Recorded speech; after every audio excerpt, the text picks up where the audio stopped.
I'm Alexandra Harbushka, founder of Life with Herpes. Today we're going to talk about some herpes dating stories and what you really need to know when disclosing.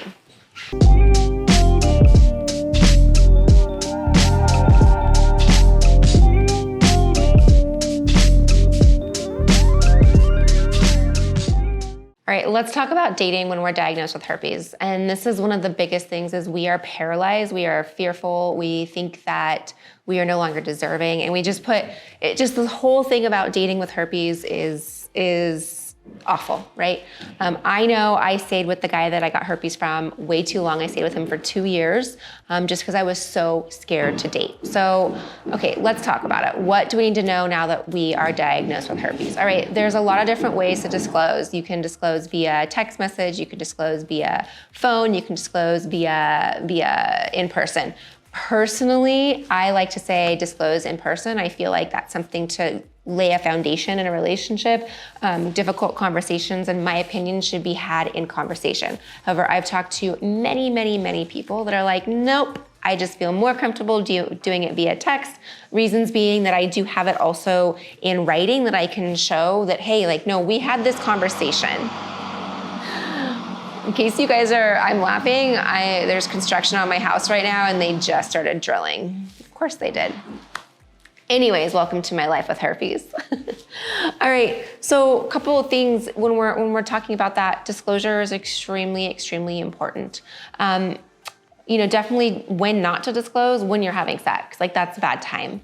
After you just had sex, that's a bad time. Or when you're about to have sex, that's another really bad time, right? This is a conversation that should be had prior to having a sexual relationship with a partner.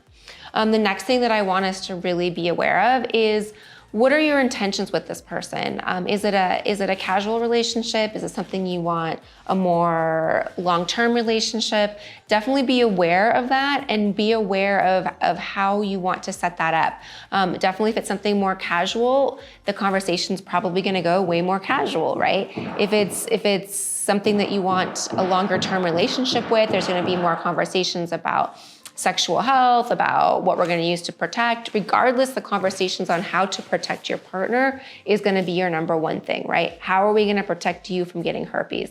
Are we both going to go get tested? I highly recommend both parties getting tested prior to sleeping together. That just gets rid of all the unknowns, all the questions about well, you gave me this, I got this. I can tell you plenty of stories from people of how they disclose, how they haven't disclosed, fingers being pointed, and really what it boils down to is communication. So I'm gonna wrap this all up for you. I think your number one thing here when dating with herpes is communication.